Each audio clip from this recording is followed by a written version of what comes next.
Xalq artisti Röya Ayxan yeni Verdim Getdi adlı mahnısını və ona çəkilmiş klipi ictimaiyyətə təqdim edib. Videoya keçməzdən əvvəl kanala abunə olmağı və videonu bəyənməyi unutmayın.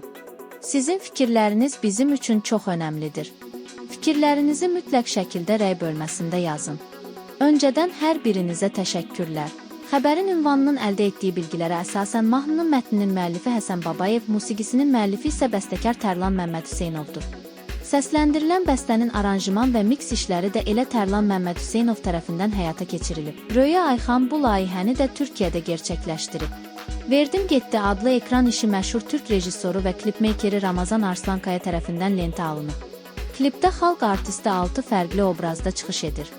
Müxtəlif tanınmış model evlərinin Röya üçün xüsusi olaraq dizayn etdiyi qeyri-adi tərzdəki geyimlər ekran əsərinə vizual zənginlik bəxş edib. Layihənin yaradıcı heyətində tanınmış vizajistlər, stilistlər, rəssamlar və xoreoqraflar yer alıb. Klipdə Röyanı Türkiyənin məşhur pop ifaçısı Hadisənin rəqs qrupu müşayiət edir. Məlumata görə bu yüksək maliyyəli layihənin reallaşdırılması üçün sənətçi böyük məbləğdə vəsait xərcləyib. Klip üzərində hazırlıq və çəkiliş işləri təxminən 2 ay davam edib. Bu müddət ərzində sənətçi bir neçə dəfə İstanbula səfər edib və geyimlər xüsusi sifarişlə hazırlanıb. Klipin layihə rəhbəri isə stilist Anar Ağakişiyevdir.